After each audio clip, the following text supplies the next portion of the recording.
আমি যেখানে থাকি, এই যে দেখেন এটা রুম, এটা হচ্ছে আমার রুম। আর এই রুমের সামনে কি করছি, কতগুলো গাছপালা লাগাইছি। তারপরে হচ্ছে শাকসবজি লাগাইছি দেখেন। এই যে দেখাই, এই যে আলু, এখানে কিন্তু আলু লাগাইছি এই বস্তায়। তারপরে হচ্ছে এই যে দেখতে পাচ্ছেন, এটা কিন্তু কাঁচামরিচ গাছ এবং নিচে আরও লাগানো হয়েছে। এই পাশে আছে দেখেন, ওই যে এইগুলো টমাটোর বিচি, আর এটা পুঁই শাক। আর ওখানে কিন্তু ওই যে কাঁচামরিচের চারা, ছোট ছোট চারা। মাশাআল্লাহ আরও অনেক কিছু লাগাইছি এখানে দেখেন। আর এই পাশটাতে দেখেন, এই যে আরও অনেকগুলো বস্তা আছে, যে আলু গাছ লাগাইছি।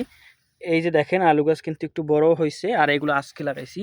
এইগুলো নতুন, এইগুলো এখানে কিন্তু আগেই লাগাইছিলাম। এখানে দেখেন, এটা কিন্তু চালকুমার গাছ।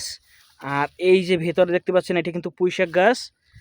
আর এই পাশে দেখেন কত কিছু লাগাইছি, এটা করলা, তারপরে সিমি, বরবটি, মানে অনেক কিছু লাগাইছি এখানে।